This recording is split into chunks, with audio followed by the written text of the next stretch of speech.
Talking about the KTM 990 Adventure that's coming out, there's been spy shots, and the industry and myself have referred to it as a middleweight. And a lot of you guys are saying, really, is this a middleweight? And I'm thinking the exact same thing. I've stated a few times in various videos that the term middleweight really is crazy these days, because we're calling bikes that would have been flagship heavyweight adventure bikes a decade or so ago, they're now called middleweights because the flagships have turned into titanic behemoths. They're so big. So the middleweight category is all relative. But I think it also is down to weight and size relative to the flagships. So the flagships are way bigger than this 990, and that's why it's called a middleweight today. It might not make sense in the category you understood 10 or 20 years ago, but times are constantly changing and moving. The 990 has been placed firmly in the middleweight category, as crazy as that is to hear. Okay guys, time to dive into the Q&A for July. Apologies for missing last week's video. As you can hear, my voice is pretty shot.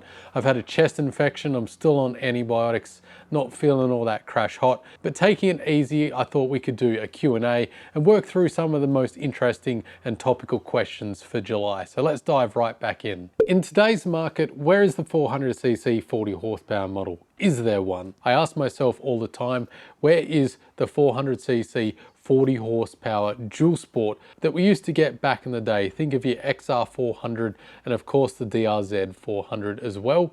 One is of course the emission standards. Getting single cylinders past the emission standards is getting harder and harder. And when you compound that on top of the fact that producing a dual sport 400, it isn't exactly a huge market like the adventure bike market. Feels big in our own little ecosystem, and there certainly is plenty of us, but it's all relative. You compare us to other parts of the motorcycle industry and we're quite a small fish in a very large pond. The other reality is your geographical location and laws on where you can ride getting tighter and tighter. Here in Australia, America, Canada, it's wide open, lots of space. You can ride just about anywhere within reason. It really is a paradise for off-road motorcycles. But places like Europe, they're a lot stricter on where you can ride, being able to do the same things as I can do here in Australia. There really aren't the same options available to you. So the adventure bike is far more popular because you want something that can crush distances, get you through lots of countries. The whole riding style is different. So you've got an entire continent that dual sports aren't really as practical. So that is a big piece of the pie that dual sports really aren't getting a taste of because of laws and geographical locations. So that also factors into it, is really market dynamics. Then you've got to understand the markets around us have really improved. The Enduro class has gotten very, very good. In fact, with the right modifications, you can take a decent KTM 500 EXE or a Beta 480RR, 390RR, a CRF300L and turn it into a pretty decent ultralight adventure bike with a few compromises. So a lot of people are going that way because you're getting top end stuff already. With a few modifications, you've got your dream bike. On the other end, we're seeing adventure bikes slowly getting lighter. The smaller displacement category is really picking up steam, dropping weight and also making decent power. So they're making the power figures you've asked about. And so in a way, these two genres have really squeezed the dual sport market. And I think to summarize this point here, there are options available. The market is cyclical. So with the popularity of the enduro market and the popularity of the adventure bike market, that means that there's a real competition to get your money. So the market diversifies in a major way. So we're seeing bikes like Honda's CRF300L be basically what a dual sport is traditionally being, but with shorter service intervals and still having decent high-end componentry and performance. But by your measure, having 40 horsepower and over 400 cc's is exactly what you want, other than the service intervals. And on the other end of the spectrum, we're seeing modular adventure bikes, small displacement platforms inching closer and closer to what a traditional dual sport would have to offer as well. Bikes that I'm really excited about and will probably meet your demand is the 390 Enduro that we expect to see at the end of the year and likely released in 2025. So that bike will be 400 cc's, make over 40 horsepower, 21/18 wheel setup, WP suspension. It's basically a dual sport. Yes, it's come from a road bike, wasn't an adventure bike, but is becoming sort of a bastardized dual sport.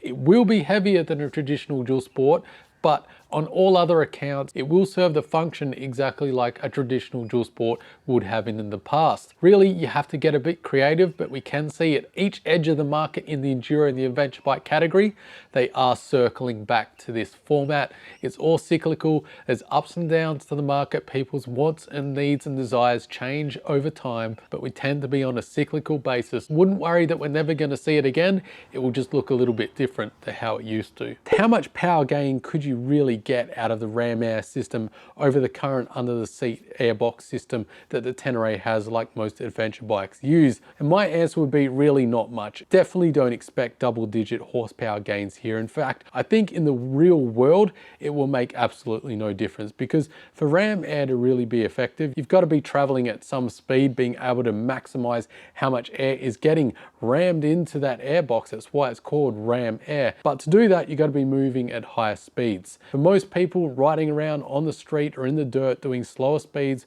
or in traffic, you're not going to see those horsepower gains. But I tell you why Yamaha might be putting it on anyway. It's because when they do get the peak horsepower numbers, and it is more than the current Tenere in the perfect conditions where air is getting rammed in at high speeds, they can put on a big spreadsheet and send out to all the media and hit YouTube saying the 2025 Tenere 700 makes more power than the outgoing model by this amount. And it will be technically true. Will you be able to access and use that power most of the time? Probably not. And it's headlines like that that the manufacturer is hoping will grab people's attention and get people off their outgoing Teneres onto new ones. Will it make a big difference if it does have Ram Air? Probably not, but like I said, it's a great sales tactic. Looking at the CRF, I know I need to upgrade talking about the suspension.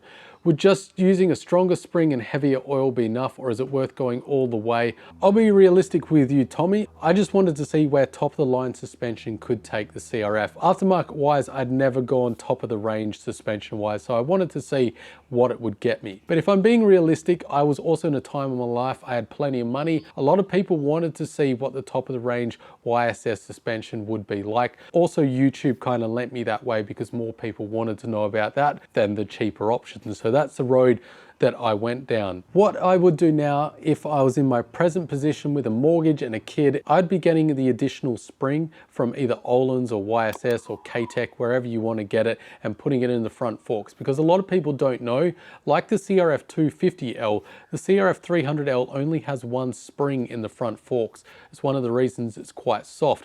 So putting in another aftermarket spring, you can get one for under 200 bucks. That'll probably sort most of your issues in the front. You could get one of the cheaper rear ends for the Honda, like the YSS rear suspension. I did go with a cheaper rear suspension, completely happy with it, but it is a bit of money. I think it was about $700 or thereabouts, so it's still not cheap. Or you could change the rear spring. I heard that is quite difficult, but it is doable, so that is another way forward. Or you could just try and bump up the preload and see if that helps you out. That would be the budget route, but it really depends on how much you ride, how good of a rider you are, whether you can access the performance of that suspension. So that's some food for thought. Do you think the KTM 390 Adventure fills the void left behind since the departure of the DR650 from the Australian market? This is a really interesting question. It's one that's been rattling around in my head thinking about this as we really see the slow death of large displacement dual sports. The only modern large displacement dual sport for the mass market really now is the KTM 690 Enduro. Some of you are going to say, oh, solid, but what about the KLR 650? Look, the Gen 1 in my eyes was a true dual sport. The Gen 2 was a quasi adventure bike. The Gen 3, it is no longer a dual sport in my opinion. It is a very affordable utilitarian adventure bike because of its weight. Once you're past 200 kilos, forget about it. Is this 390 Adventure going to be a replacement? Definitely not in its current format where it's got the 1917 wheel combo. Really not that off-road capable when you compare it to the DR650.